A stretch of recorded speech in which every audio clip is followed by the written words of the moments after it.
Good morning, my friends, and welcome to a daily dose of inspiration. There's an old story told about three Jewish bubbies, three Jewish grandmothers that are talking. They're in South Florida, and they're comparing their sons. They're shepping nachas, as they say, and one of them says, you know, my son loves me so much that once a year he takes me on his private yacht for a week vacation.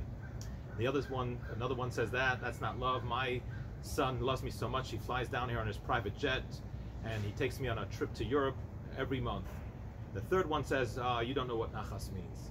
You don't know what joy means. He says, my son, he goes to a therapist every single week and all he talks about is me. A lot of what this disease, this pandemic has made us realize is about our responsibilities to the elderly. This is, of course, a disease that has affected the elderly more than anyone else.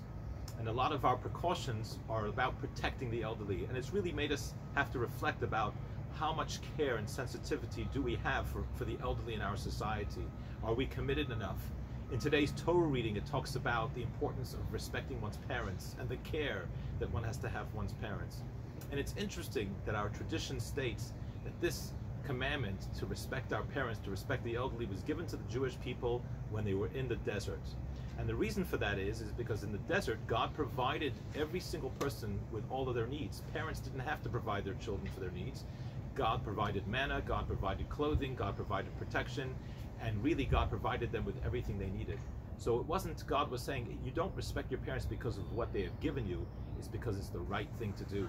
Even if your parents, you might say, or elderly, you might feel are not deserving of our respect, maybe they haven't done for us what we feel they should have done, God says that's irrelevant. It is a commitment, it is morally the right thing to do. And really this is a time during this pandemic to re-examine our commitment, our love, and our respect for our parents and for the elderly in general. Have a wonderful day.